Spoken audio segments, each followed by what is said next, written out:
War के बाद Rachel अपने हस्बैंड के पास आती है। जिस घर में वो रह रहे थे उस घर को उसी के ओनर के साथ उन्हें शेयर करना पड़ता है और इसी वजह से सारी प्रॉब्लम हुई थी। हस्बैंड वाइफ के बीच में भी जैसी चीजें लग रही थी वैसी थी नहीं। हेलो फ्रेंड्स, आज मैं आपको द आफ्टरमैथ ये 2019 की एक बहुत ही अच्छी ड्रामा मूवी एक्सप्लेन करने वाला हूँ। अगर आपको वीडियो अच्छा लगता है तो प्लीज इसे लाइक और कमेंट जरूर कर दीजिएगा। बिना किसी देरी के एक्सप्लेनेशन स्टार्ट करते हैं। मूवी स्टार्ट होती है और हम हमारी मेन कैरेक्टर रेचल को जर्मनी में आता हुआ देख सकते हैं। ये 1945 का टाइम था। इंग्लैंड ने जर्मनी पर हमला किया था और वो जीत चुके थे। रेचल का हस्बैंड ये इंग्लैंड के लिए एक बहुत बड़ा ऑफिसर था। वॉर अब खत्म हो चुकी थी तो उसके हस्बैंड ने उसे जर्मनी में बुला लिया। इनके रहने के लिए जर्मनी के बड़े से हाउस को खाली किया जाता है। यहाँ पर ऑलरेडी एक बहुत ही अमीर आदमी रहा करता था जिसका नाम था स्टीफन। स्टीफन को अब अपना सामान लेकर डायरेक्टली कैंप्स में रहना पड़ेगा। रेचल जब यहाँ पर पहुंची तो उसका हस्बैंड लुइस उसे लेने के लिए आया हुआ था। अभी अभी जो वॉर खत्म हुए ये इन दोनों के लिए बहुत ही हार्ड थे। अब यहाँ पर वो न्यू स्टार्ट करना चाहते हैं। ये जब घर पर पहुंचे तो होम ओनर जिसे अब खाली करना पड़ेगा, जिसका नाम है स्टीफन, ये इन्हें वेलकम करता है। ये एक बहुत ही ब्यूटीफुल सा हाउस था। रात में लुइस और रेचल जब एक साथ थे तो वॉर में उन्हें कितनी तकलीफ हुई थी इसके बारे में वो शेयर कर रहे थे। आजकल रेचल जरा डिस्टर्ब रहती है तो इस वजह से स्मोकिंग भी करने लग गई थी। अगले दिन जब लुइस अपने जॉब पर गया तो रिवॉल्यूशन करने वाले कुछ लड़के वहां पर थे जो अभी भी हिटलर को मानते हैं। एक लड़का वहां से भागने लग गया तो एक ऑफिसर को उसे शूट करना पड़ता है। मरते मरते भी वो हिटलर का ही नाम लेता है। लुइस को देखकर बुरा लगा क्योंकि ये सिर्फ एक टीनेजर था। घर में रेचल जब घूम रही थी वो स्टीफन की बेटी को भी देखती है जिसका नाम है फ्रेडा। फ्रेडा नाराज थी क्योंकि उसका ही घर है और उसे इस तरीके से निकाला जा रहा है।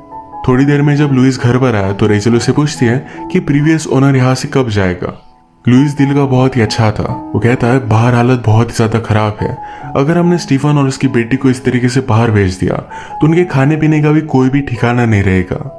वो कहता है हम उन्हें रहने के लिए ऊपर का फ्लोर दे सकते हैं। रेचल इस पर गुस्सा होगी। वो चाहती थी कि वो दोनों अकेले रह सके। अपनी लाइफ में कुछ चेंजेस चाहती थी। लुइस को इस तरीके से स्टीफन को बाहर निकाल देना अच्छा नहीं लगता तो रेचल की बात वो नहीं मानता। रेचल के लिए घर, यहाँ की सारी चीजें ये बहुत ही अनकंफर्टेबल थी। घर में एक चेयर थी जो रेचल को थोड़ी भी पसंद नहीं आती। इस पर स्टीफन ने कहा कि बहुत ही फेमस चेयर है, सबसे ज्यादा कंफर्टेबल। रेचल को ऐसा नहीं लगता। स्टीफन ने कहा इस चेयर के बनाने के पीछे भी फिलोसॉफी है। यहाँ की सारी चीजें वो हेट कर रही थी। स्टीफन फिर उसे सारी घर की कीज देकर चला गया। रात में जब रेचल और लुइस डिनर कर रहे थे तो रेचल उसे पूछती है तुम इस तरीके से बिहेव कैसे कर सकते हो, जैसे सब कुछ चीजें एकदम नॉर्मल है। लुइस कहता है कि तुम्हें इस तरीके से बातें नहीं करनी चाहिए। एक्चुअल में जब वॉर चल रहा था तो इनकी बेटी की एक बॉम्ब की वजह से डेथ हो गई। इसी वजह से रेचल बहुत ही ज्यादा डिस्टर्ब है। बात लेते वक्त भी वो रो रही थी। इसे लुइस नोटिस करता है। रेचल और उसकी फ्रेंड डिस्कस कर रहे थे कि स्टीफन अब भी उनके साथ क्यों रहता है। रेचल के फ्रेंड ने उसे कहा कि स्टीफन शायद तुम लोगों को हेट करता होगा। वो दिखाता नहीं पर फिर भी यहाँ के सब लोग हमें हेट करते हैं। रेचल जब घर पर आई तो स्टीफन की बेटी घर का पियानो बजा रही थी। स्टीफन उसे ऊपर भेजता है और सॉरी कहता है। स्टीफन ने रेचल से कहा कि उसकी मदर का था। रेचल पूछती कि उसकी मदर कहाँ है। स्टीफन ने कहा कि उसकी वॉर में डेथ हो चुकी है। रेचल को इसके लिए बहुत बुरा लगता है। स्टीफन अपनी बेटी को समझाने की कोशिश करता है पर वो भी बहुत ज्यादा हर्ट है तो इस वजह से उसकी कोई भी बात नहीं मानती। नेक्स्ट सीन में हम फ्रेडा को काम पर जाता हुआ देखते हैं। वहां पर वो एक लड़के से मिली जिसका नाम था अल्बर्ट। अल्बर्ट एक रिवॉल्यूशनरी था और फ्रेडा को इन्फ्लुएंस करता है। नेक्स्ट सीन में रेचल और लुइस के पास उनके फ्रेंड आए हुए थे। फ्रेंड ने कहा कि तुम स्टीफन को अब भी घर में क्यों रहने दे रहे हो, वो शायद तुम्हारे खिलाफ प्लान बना रहा होगा। मे बी वो अब भी हिटलर को मानता है। लुइस कहता है आप इस तरीके से लोगों को जज नहीं कर सकते। मैंने उसकी आंखों में देखा है, वो हमें नहीं मारना चाहता। लुइस के फ्रेंड को अभी भी स्टीफन पर शक था तो उसे इंक्वायरी के लिए बुलाया जाता है। उसे वो पूछते हैं तुम्हारी फैमिली हिटलर के लिए गन्स वगैरह सप्लाई करने में इन्वॉल्व थी, इसके बारे में तुम क्या कहना चाहते हो। स्टीफन ने कहा कि वो मेरे फादर इन लॉ का बिजनेस था, इससे मेरा कोई भी लेना देना नहीं है। वो उससे वॉर के बारे में पूछते हैं। स्टीफन ने कहा वॉर में मेरी वाइफ की डेथ हो चुकी थी, ऑफ कोर्स मैं उससे हर्ट हूँ। स्टीफन को ज्यादा बुरा ना लगे तो इसीलिए लुइस यहाँ पर ही इन्वेस्टिगेशन बंद कर देता है। स्टीफन के आइडेंटिटी के वगैरह पेपर्स अब भी गवर्नमेंट के पास थे, अब तक उन्होंने उसे अप्रूव नहीं किया है। इसी के पैरेलल में हम देखते हैं ग्रेटा घर में सारी चीजें देख रही थी। इन चीजों में रेचल ने लुइस को दिया हुआ एक गिफ्ट था। इसमें उनकी और उनके बेटे की भी फोटो थी। ये ग्रेटा चुरा लेती है। स्टीफन ऑलरेडी डिस्टर्ब था, पर जब वो घर पर आता है तो रेचल उस पर गुस्सा हो रही थी। उससे पूछती है यहाँ पर की पेंटिंग कहाँ गई है, क्या यहाँ पर हिटलर की पेंटिंग थी। स्टीफन उस पर गुस्सा हो गया, कहता है अगर तुम मुझे इतनी हेट करती हो तो यहाँ से निकाल क्यों नहीं देती है। अगर तुम्हें रीजन नहीं मिल रहा तो मैं तुम्हें रीजन दे देता हूँ। वो रेचल के पास आ गया और उसे किस कर लेता है। गुस्से में ही वहां से चला गया। रेचल कुछ भी बोल नहीं पाई। नेक्स्ट सीन में हम देखते हैं फ्रेडा और उसका फ्रेंड अल्बर्ट दोनों एक दूसरे के साथ टाइम स्पेंड करने लग गए थे। फ्रेडा को बहुत अच्छा लगता था। एक रात रेचल और लुइस के यहाँ उनके फ्रेंड आने वाले थे। रेचल ने बहुत अच्छे से ड्रेस किया था तो लुइस को भी वो बहुत अच्छी लग रही थी। वो उसकी तारीफ करता है, उसके पास आता है, अच्छे से म्यूजिक लगाया हुआ था। ये एक दूसरे के साथ इंटीमेट होना चाहते थे, पर लुइस को तभी कॉल आ गया। सिटी में प्रोटेस्ट चल रहा था तो वहां उसे जाना पड़ता है। प्रोटेस्ट करने वाले लोगों ने लुइस पर भी हमला कर दिया, पर वो सिर्फ उन लोगों को हेल्प करना चाहता था। आज रात भी स्टीफन बाहर था, वो सिर्फ वहां से गुजर रहा था, फिर भी पुलिस की मार उसे खानी पड़ती है। वो बेचारा हर्ट होकर घर पर आया तो घर पर रेचल और उसके फ्रेंड सब पार्टी कर रहे थे। लुइस का एक फ्रेंड रेचल की वाइफ का पियानो बहुत ही अजीब तरीके से बजा रहा था। स्टीफन को अच्छा नहीं लगता तो उसने स्टॉप करने के लिए कहा, पर ये फ्रेंड मानता नहीं। इन दोनों में फाइट होने वाली थी, पर सारे लोगों ने स्टीफन को रोक लिया। स्टीफन के सर पर बड़ी चोट थी तो रेचल ने देखा और उसे मलहम पट्टी कर दिया। स्टीफन ने कहा कि तुम मुझे इग्नोर कर रही हो। रेचल कहती कि ऐसा कुछ भी नहीं है। ये दोनों करीब आ गए थे तो इंटीमेट होने लग जाते हैं। तभी ने लुइस की गाड़ी का आवाज आया और इन्होंने अपने आप को रोक लिया। लुइस भी ज्यादा कुछ शक नहीं करता। अगले दिन बाथरूम में रेचल ने उसे दिया हुआ गिफ्ट को चेक कर रहा था तो उसे मिल नहीं पाता। उसने फ्रेडा से पूछा, क्या तुमने उठाया था? उसमें मेरे बेटे की फोटो है, क्या तुम मुझे वापस कर सकती हो? पर फ्रेडा उसे इग्नोर कर चली गई। जब लुइस और रेचल एक साथ थे तो रेचल ने उसे कहा, हमारे बेटे की डेथ के बाद तुम्हें 6 दिनों की छुट्टी मिल सकती थी, पर तुमने वो ली नहीं। तुम अपने जॉब के लिए चले गए। ऐसा क्यों? मुझे तुम्हारी जरूरत थी, तुम इस तरीके से कैसे बिहेव कर सकते हो? लुइस कहता है कि कंट्री में वॉर चल रही थी, मुझे जाना जरूरी था।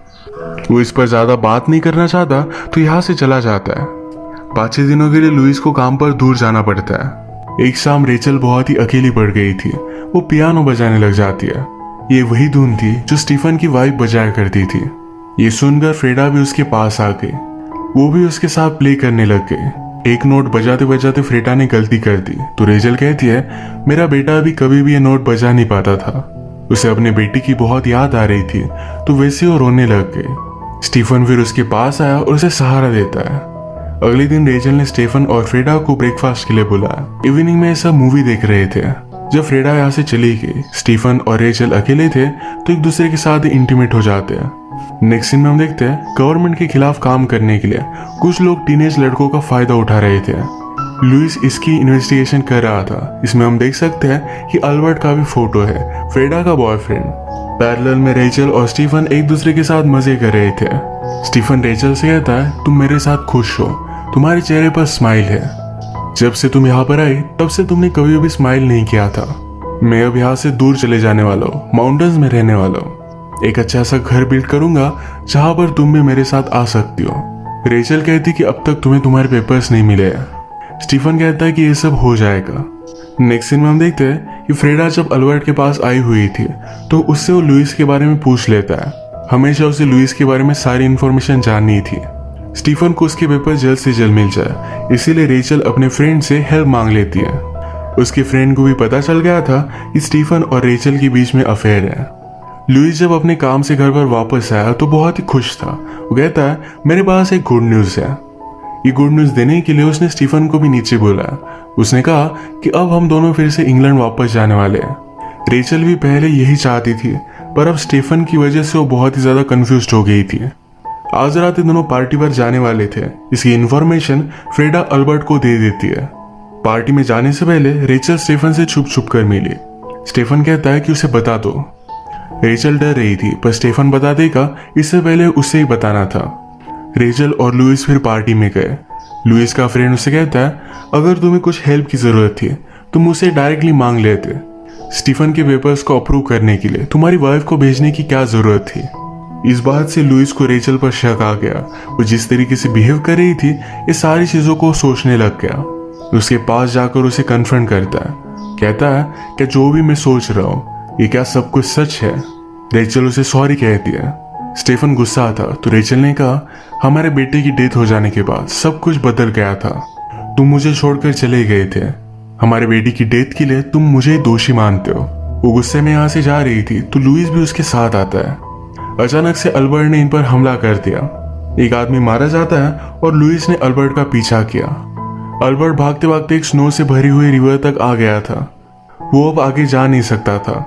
अल्बर्ट के पीछे पीछे फ्रेडा भी उसका पीछा करते हुए आई हुई थी। अचानक से अल्बर्ट का पैर फिसल कर वो इस नदी में डूब जाता है। फ्रेडा उसे बचाने की कोशिश करती पर वो खुद भी डूब जाती। इस वजह से लुइस ने उसे बचा लिया। घर पर आने के बाद लुइस रेचल से कहता है, तुम कुछ न्यू स्टार्ट करना चाहती थी, एक नई लाइफ। ये करने के लिए मैं तुम्हें ब्लेम नहीं कर सकता। शायद ये सब मेरी ही गलती है। फ्रेडा रोते रोते स्टीफन के पास आती है। स्टीफन उसके लिए वरीड था। कहता है, मैं हमेशा तुम्हें प्रोटेक्ट करूंगा। मुझे तुम्हें सब कुछ चीजें बतानी चाहिए। तुम मेरे लिए बहुत इंपॉर्टेंट हो। वो कहती है कि मैं मदर को बहुत मिस करती हूँ। स्टीफन ने कहा कि मैं भी करता हूँ, पर हम एक दूसरे के साथ हैं, एक दूसरे का सहारा बन सकते हैं। अगली सुबह हम देखते हैं रेचल और स्टीफन ये दोनों जाने के लिए रेडी थे। स्टीफन लुइस को कुछ बोलने वाला था पर लुइस कहता है, सिर्फ यहाँ से चले जाओ। जाते जाते रेचल लुइस के पास आई। लुइस पूछता है, हमारे बेटे की डेथ कैसे हुई थी। रेचल कहती है, बॉन्सपोर्ट में उसकी इंस्टेंट डेथ हुई थी, उसे ज्यादा तकलीफ नहीं हुई।